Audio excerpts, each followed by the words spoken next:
kayo dyan mga suki. Umpisa na naman ang kwentuhan, kaya walang iwanan.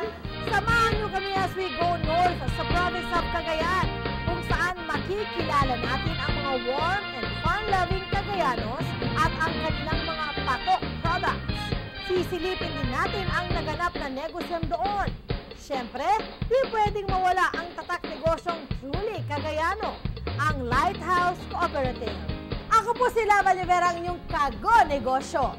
Ngayon naman po, kilalanin na natin ang Cagayan kasama sina Miss Jennifer Bakiran, ang kanilang Provincial Tourism Officer, at DTI Provincial Director Mr. Bernardino Mabora. Let's all figure it out! Ang Cagayanos ay kilala bilang isang warm at saka hospitable na tao.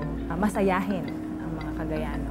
Mahilig na magkaroon ng piyesta, magkaroon ng kasiyahan sa mga barangay o sa mga bahay-bahay. Ang Cagayan, maraming ma-offer sa iba't ibang klase ng mga turista.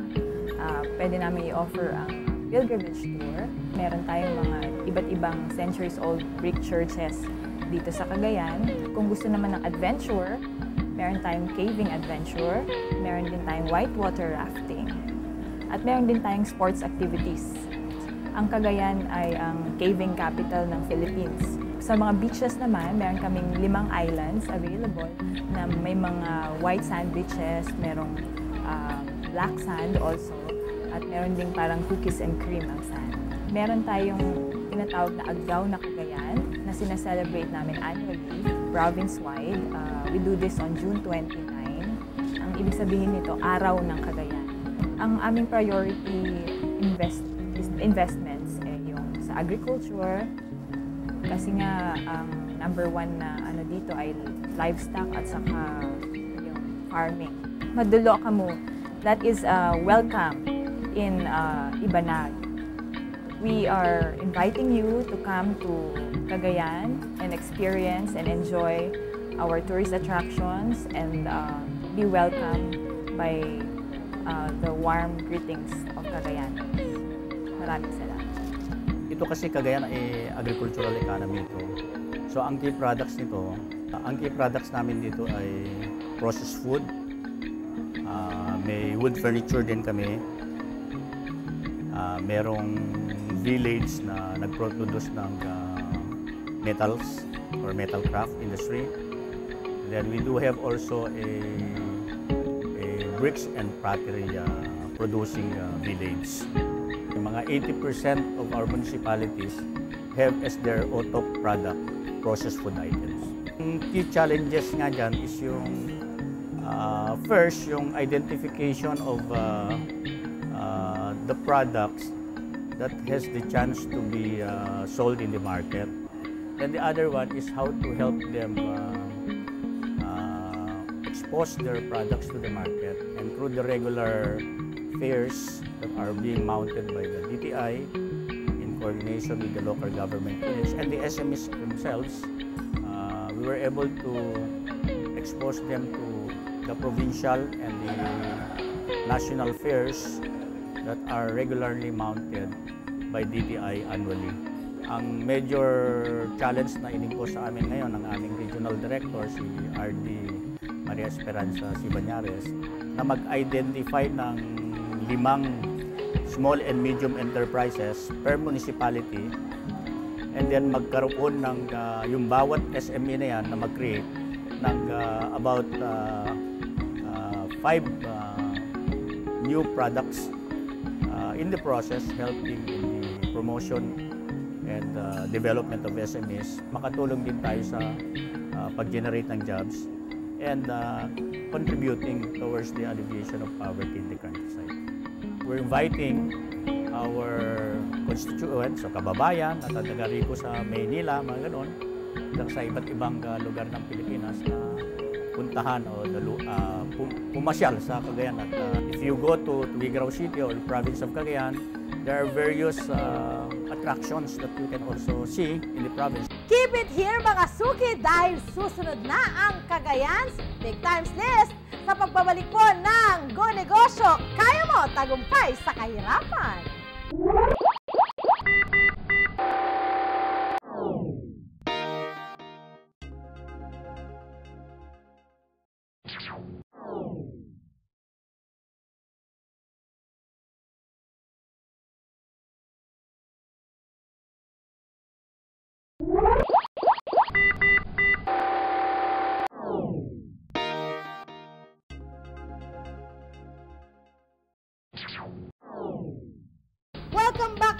Suki, alam kong excited na kayong ikutin ang Cagayan para kilalanin ang ating mga kago-negosyo doon.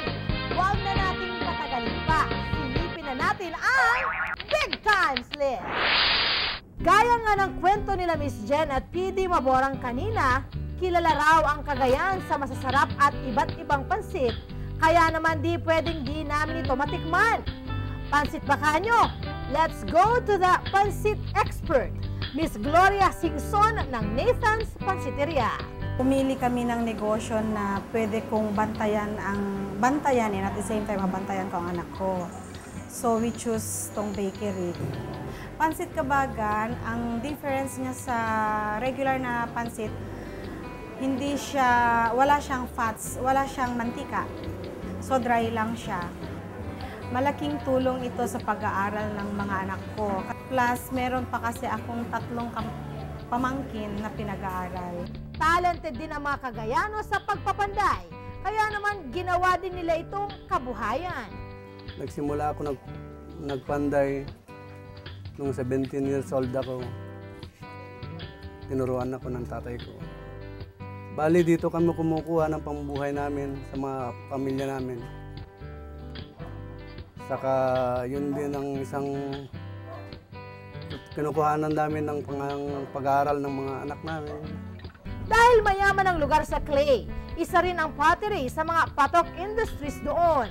Napili ko itong negosyo para makatulong sa mga kababayan namin dito.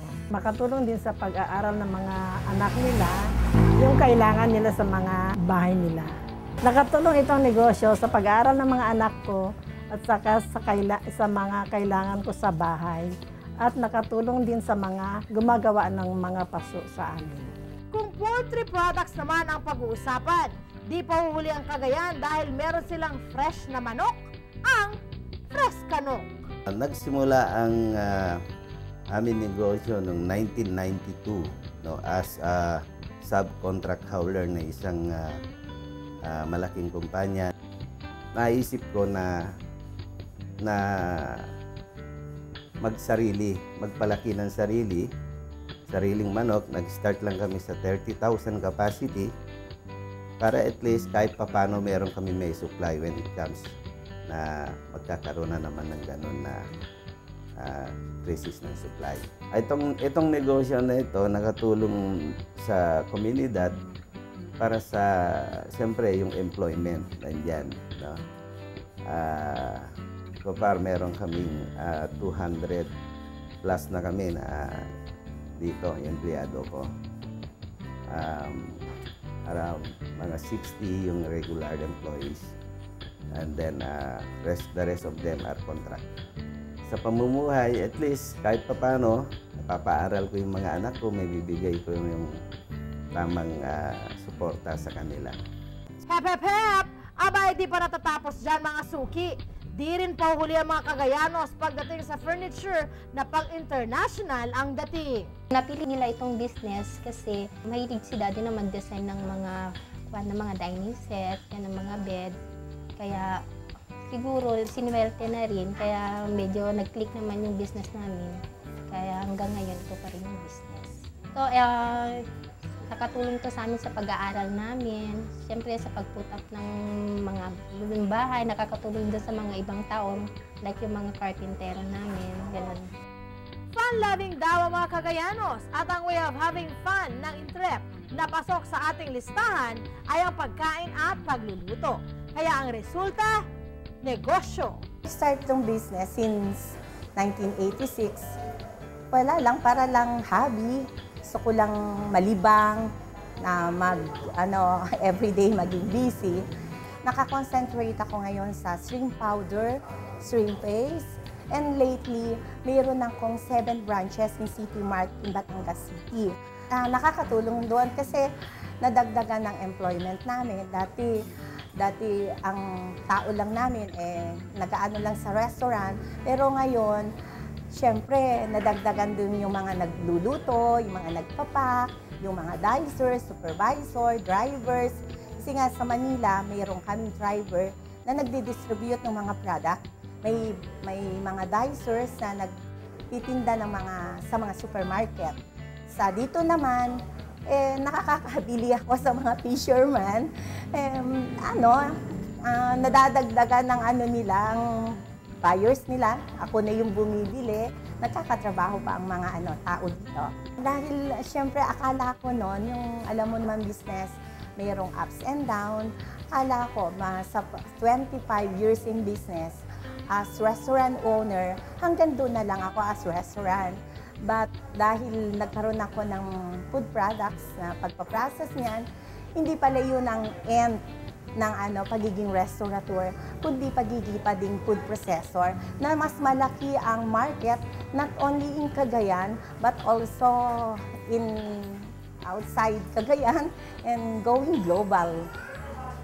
Diyan lang kayo mga suki dahil up next, magandang business advice sa pagbabalik ng Go Negosyo, kaya mo tagumpay sa kahirapan!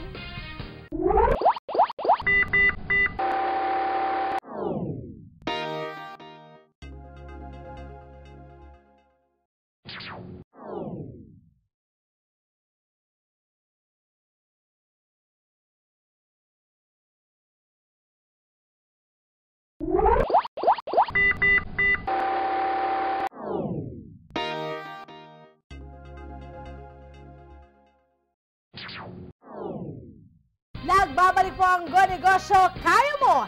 Alam nyo ba mga suki na over 300 Cagayanos ang nakilahok sa ating SME Caravan sa Tuguegarao City?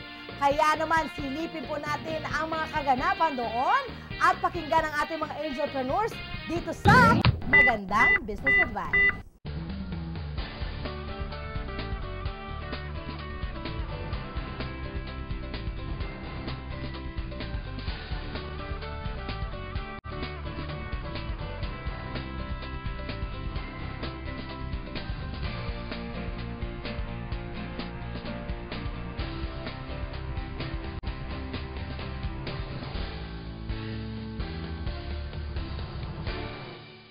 Ngayon ang tanong ko, kung sakali ay ito ay na-discover ng mga irritants, nandiyan ka na, yung grasya naging grasya, yung origin.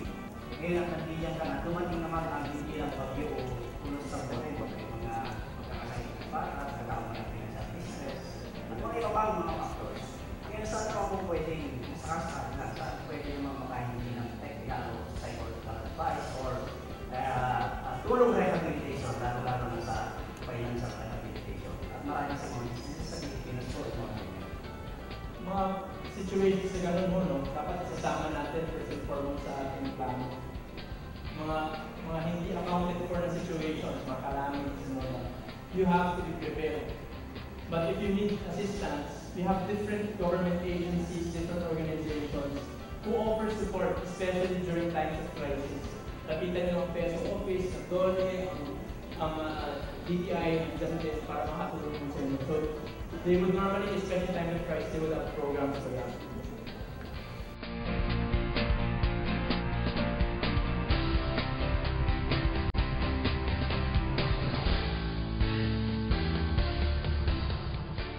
Ang negosyo ni Aling Linda ay nagtitinda siya ng gulay sa Los Baños Public Market.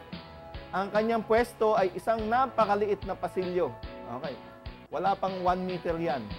Okay. Ito lang, mula dito hanggang doon. Okay. Si Aling Linda ay magaling na negosyante.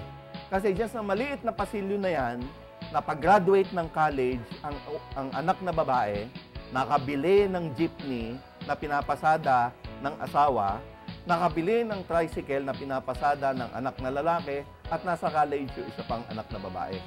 Lahat yun galing sa maliit na tindahan ng gulay na yan. Okay? Paano niya ginawa yan? Okay? Mahirap. Okay? Si Aling Linda kasi matapang. Okay? Bukod sa magaling, napakatapang pa. Bakit? Kasi tinabihan niya yung pinakamalaking tindahan ng gulay sa Los Baños. Katabing-katabi. Okay? At nakakakuha siya ng magandang negosyo. Okay? Paano niya ginagawa yan? Focus. Okay? Kung i-blow up natin yung klase ng gulay na tinitinda ni Aling Linda, yan po ang itsura niyan. Okay? Ang tawag sa amin yan sa Laguna ay yung gayat na. Ano? Yung hiwana, pampakbet, pang chapsuy, pang ano. Okay? Kasi sabi ni Aling Linda, hindi lahat ng bumibili ng gulay ay customer ko. Ang customer ko lang ay yung mga tamad. Yung mga ayaw mahiwa ang kamay, mga sosi. Okay? Yung mga walang panahon para mag-prepare ng pagkain. Hindi lahat ng customer ng gulay ay customer ko. Ngayon, kung ikaw ay ganyang klaseng tao, ayaw mahiwa, walang panahon, gusto ng mabilis, okay? Pag ikaw ay bibili ng gulay at ikaw ay taga Los Baños, kung pupunta ka sa palengke at dumaan ka dito, sa tabing ito, bulag ka na. Hindi mo nakikita to. Para kang laser beam, diretso ka kay Aling Linda. Okay? Bakit? Kasi si Aling Linda lang ang nagbibigay ng solusyon sa problema mo. Hindi solusyon yung buo na gulay na mabibili sa malaking tindahan. Bulag ka dyan. Si Aling Linda lang ang nakikita mo. Okay? So, the same concept. Okay? So, kaya sinasabi ko sa inyo kanina, for those of you na nakakaintindi sa IT, template. Pag sinabing template, uulit-ulitin mo lang. So, inulit-ulit lang yung konsepto at prinsipyo ng target market, focus on a target market, panlaban sa mga negosyo na malaki na matagal lang naandyan, at ginamit ng mga baguhan na pumasok doon sa negosyo na yon. Dalawang example, isang example na malaking kumpanya, isang example na micro-entrepreneur. It works kahit anong klaseng negosyo, kahit anong produkto, kahit anong size ng business. Huwag labanan diretso ang kalaban. Mas maging magaling sa pag-aaral ng merkado. Hiwain ng mas pino pa ang merkado at magdisenyo ng tamang produkto para doon sa hiwa na gusto mong kunan ng pera. Okay? So, ganyan po. Paano magdidisenyo ng produkto? Hanapin yung problema ng mga tao. Bigyan ng solusyon, ilagay yung solusyon doon sa disenyo ng produkto. Makikilala na po natin ang authentic Cagayan of business sa ating Tatak Negosyo. Sa pagbabalik po yan ng Go Negosyo, kaya mo tagumpay sa kahirapan.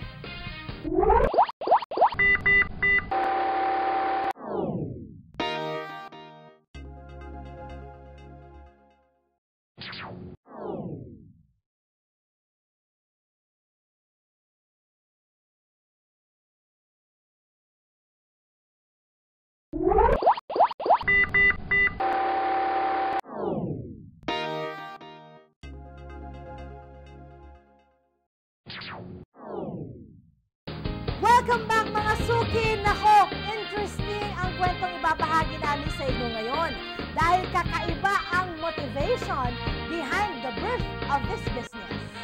Alam niyo ba ang itinatag ito ng Victory Christian Fellowship in Tugigaraw City para tulungan ang mga fresh graduates? Mas mabuti pa po, pakinggan na lang natin ang kanilang General Manager na si Sir Art dito sa Tatak Negosyo. Ang Lighthouse Cooperative ay binuo ng mga taga-Victory Christian Fellowship na ang hangarin ay makatulong sa mga miyembro namin. Primarily, gusto namin mag-provide ng mga trabaho, lalo na yung mga bagong graduate sa kolehiyo. In 2004, through the backing of the Department of Trade and Industry, Province of Cagayan, pinasok namin ang meat processing, specifically cara beef tapa making and pork longganisa. Ang reason is that nakita namin na yung local market was flooded with regional products at parang walang specific product na nanggagaling sa locality na pwedeng ilaban sa mga ito. And we made some sort of research at nakita namin na ang dinarayan ng mga tao rito ay longganisa, yung garlicky longganisa. So, we thought of that. Maluwang pang market.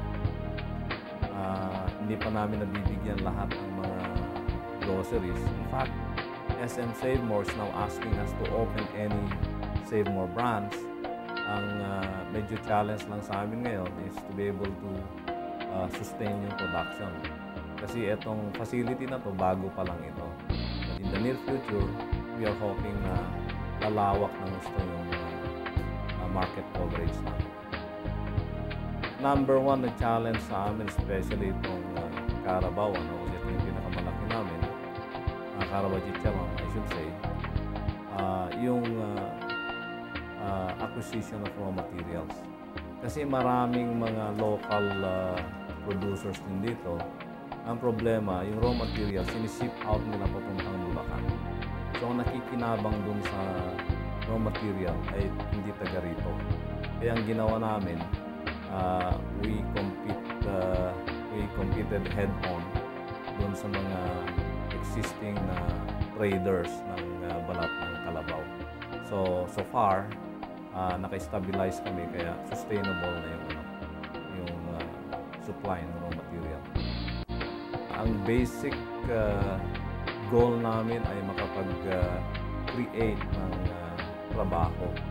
When we started this kind of business, 3-4 lang ang tao namin. Now, we have 15. Maliit pa yon, pero with our goal to expand, alam kong dadami pa ang pwede naming matulungan na tao. Sa mga nangangarap at gustong magpatayo ng kanilang mga sariling negosyo, kailangan lang maging rich ang kanilang imagination. Kasi lahat ng mga to nanggaling sa imahinasyon. Kailangan maging observant ka na sa paligid mo kung ano yung pwedeng patok na binibili ng mga tao. Pangalawa, kailangan maging matyaga at masipag. Sa lahat ng mga nagnenegosyo, yan ang sa paniniwala ko, pundasyon ng isang successful na negosyo, sipag at tiyaga. Kasi walang negosyo na sa simula pa lamang ay kaagad namumukadkad. Kailangan talagang magsakripisyo, kailangan talagang magtrabaho, kailangan talagang tiyagain. Kasi katulad ng sa amin, noong mga unang 3 taon namin, hindi kami kilala. Pero dahil sa sipag at tiyaga, kahit papaano, nakikilala na yung produkto namin. At yun na yun yung dinarayo ng mga nag-ibang lugar na nakakadalaw dito sa Tuguegarao City. Naku mga suki! 30 minuto na naman ang lumipas.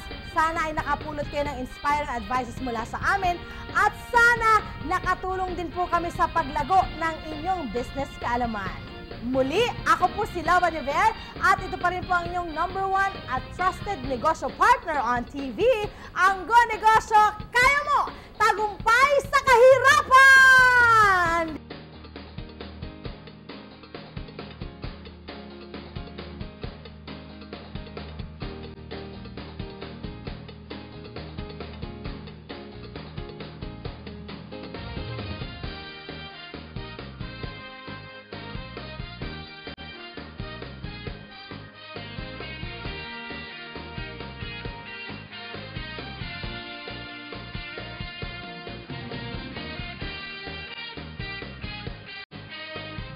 What?